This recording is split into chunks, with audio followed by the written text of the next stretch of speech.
up, squad? We back at them again, man, when they thought it was finna end. Thank y'all for riding with me. Well, you know you forever locked in with your boy Stories with V. And this is the road trip edition, man. We live for the road family, so sit back, relax. Got a 5-3-piece for y'all, man. Y'all already know everything I do is for us. V Mob, V Squad. I love y'all from the bottom of my heart, man. So let's sit back and rock and roll. Let's go. Let's jump into story number one. Now, mob story number one, man, crazy situation. We're going to elaborate more on the situation that happened last night. Now, after I told y'all when I bent the corner and I seen the little blood dude right there stacking at the bus stop, I'm walking up. So before I'm ready shooting to the hotel and go to my room, but my sister like, man, can you walk me to my car real quick? I left something in the car. So I'm like, all right, bet, come on. I walks her to a car. So now as we walking, it's like a little fence right here, as y'all can see. It's a little fence over there where them bushes was at. It's two people laying on the opposite side of the bush. So as I'm walking up this street that I'm on right now, walking up, I just hear voices like, man, get away from me. It's your fault. I'm telling you, I need to get you out of my life. So mind y'all, I can't see what's on the other side of the bush because there's trees right there, as y'all just seen. So as we getting further and further up, you just hear two people arguing. So now as we getting closer towards the bush, you can hear what it's about. They like, yeah, man, I'm telling you, I had that $50 this morning. I done went out and did. I ain't gonna say what the person said they had to do for the money. They like, man, I done went out and had to do all this for that $50, and now I come back and the money gone because you out here getting high. So now I hear the other person like, man, I ain't take your money. I think I said it right here. I think I lost it. So now the other person acting like they ain't spending $50 on some drugs. They just might have misplaced it or lost it. So now that I get a little further into it or up the street, I can look back and see the two people. I can actually put my eyes on them. So now when I put my eyes on him, I see him right there. He looking like this, like he looking around trying to help us. So as he's linked down, acting like he looking for the money that he done spent, he drops 2 pills and smack out his back pocket. So she say, look, right there, you goddamn, I swear to God, you ruining my life.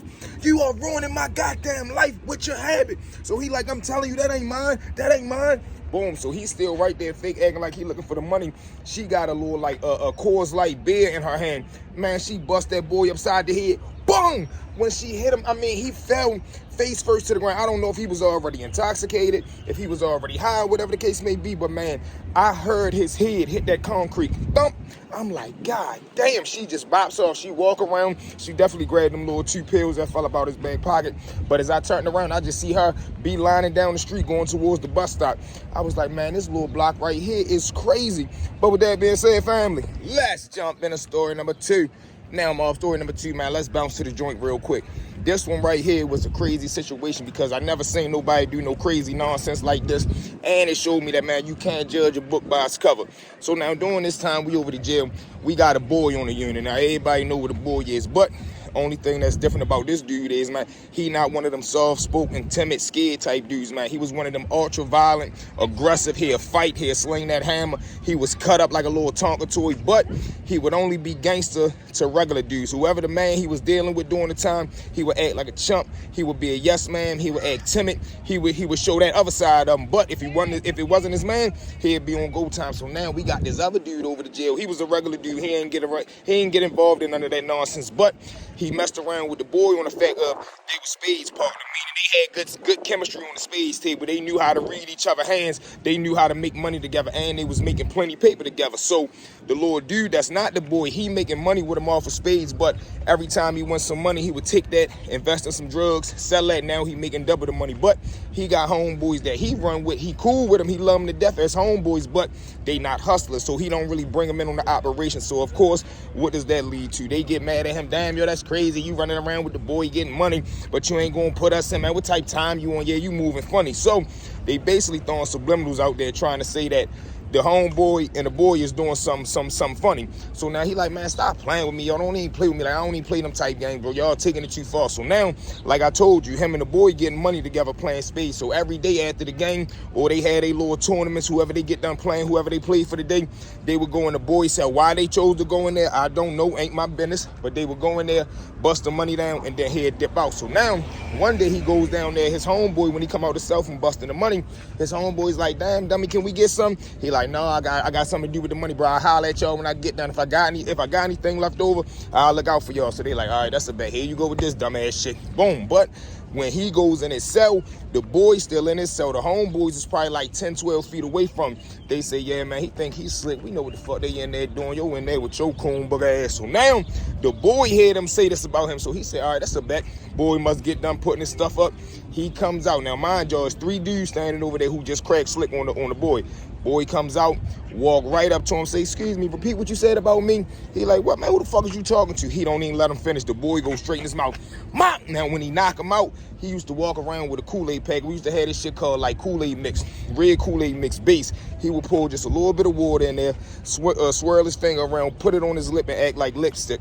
When he knocked the dude out, mop! He hit the ground. He kissed him on the side of his cheek with the little red lipsticks. Walks off. Now, the other 2 dudes just sitting right there. They don't know what to do because if they put their hands on him, they better come with that fire because like I told y'all, he ain't no slouch. And if they punish him, they better be ready to go ahead and hit whoever the man is because he not playing neither about his property. So that right there was a crazy situation. And the little dude is just sitting right there, knocked out with a kiss mark on his cheek from a nut. Like, man, that was wild. But with that being said, family, let's jump into story number 3. Now, mob, story number 3, man, we're going to run a 2-piece with this one. This is when people try to test their weight or they think they big enough and they not, or when they don't understand chain of command. So now, boom, during this time, we're going to start with the streets. We got 2 dudes, we ain't going to say what gang they in, but it's young versus the old. Now, like I tell you, man, a lot of dudes that's old timers, you got certain type of old timers. You got some that earned their respect and they going to die about their respect. Then you got some who just believe that just because they older than you that they deserve to be an OG. That don't make you an original gangster. That would just make you an older guy. You get what I'm saying? So boom, one time we on the streets, they running a faction. A faction is like a certain section of where a gang operates from. It's like a regime. It's like an order, a chain of command. You get what I'm saying? Read between the lines. Now, during this time, the young dude, he don't really like the OG because he feel like he's soft. And he feel like the OG just keep living off his older days. Like, every time it come down to wartime, he don't never want to get active because he'll say some shit like, man, I'm telling you, back in the 70s, I didn't put in enough work to never have to lift a finger out here, man. Don't question me about why I don't go on missions. I'm telling you, man, since the 70s, 80s, 90s, you better ask about me. From the streets to the jail, don't nobody play with me. My name is solidified out here. It's written in the history books. He would always come up and have a little speech like that, and he would never put in no work.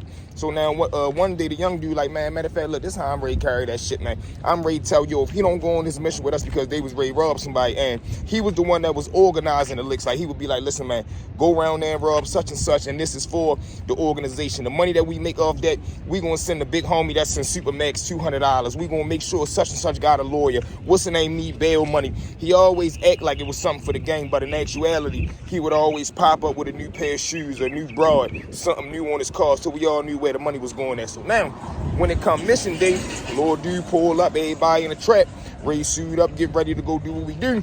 Dude tell him like, look, yo, we ain't going for that this time, my nigga. You gonna suit up with us too, or you ready to start keeping that gang out your mouth. Like I told you, I ain't gonna say what the gang was. So he stand up, shorty, you done lost your mind. Who the fuck is you talking to?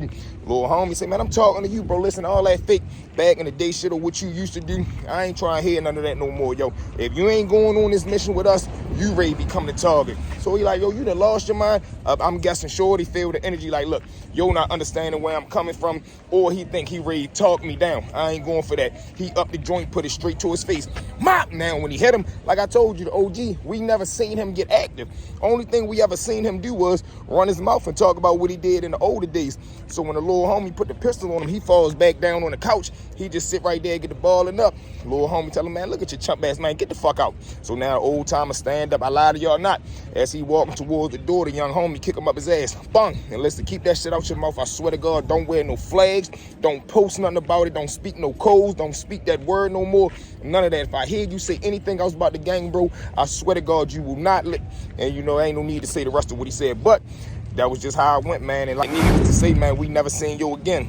But crazy situations, man. So with that being said, family, let's bounce to a situation that happened in a joint with this. Now, same type situation. We got a young dude who trying to take the reins, but he not understanding that every OG not the same. Like I told y'all, you got OGs that was like, yo, but then you got some OGs, like I told y'all, that's willing to, they came in who they are. They came in as gladiators, and they gonna go out as gladiators. They don't care if they 22 or they 72. Ain't they not ready to let nobody play with them or disrespect them. So now we over to jail during this time. The young dude trying to come up. So he goes at it with the OG. He really testing his ranks like, if the OG make a call, he'll try to backdoor the call, or he'll try to run a little audible in the call. Like, look, y'all go down there in the cell, but don't put y'all hands on them. Just rob them, up the weapons, and make them pack it up.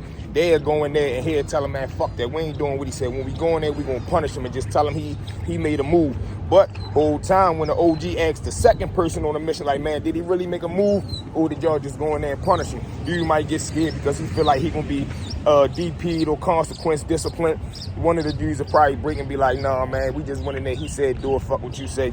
And then it'll be some altercation. So now, as the little dude is back doing all the OG calls, one day the OG sit down, call a meeting, pull up on him. He sit him down in the cell, talk to him one-on-one like a man. Look, yo, I don't know what type games you trying to play.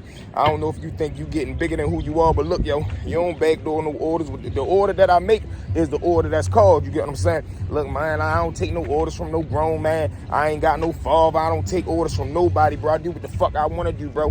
I'm the one that make this shit look good. This shit don't make me. I make this. OG say, all right, that's a bet. He gets about the cell, walks off. When he walk off, though, he sent two of the security guards in there. Big fellas, big men, not playing, 200-300 pounds, coming with it. They coming in, they punished the little dude, and they made him roll out. But him not following the chain of command, him not following protocol, thinking he bigger than he really was, or him going with his mind or his emotions, ended up getting him crushed, man. So with that being said, family, you know what it is. Thank y'all for riding with me. Where you know you forever locked in with your boy Stories with V. At this time, family, you already know what I need y'all to do for me, man. Like, share, comment, smash that subscribe button, y'all. We live from the road, but I'm going to get the work done, man, for y'all. I promise you, we will be dominant, man. We will become one of the most dominant platforms of 2024. I love y'all from the bottom of my heart. V Squad.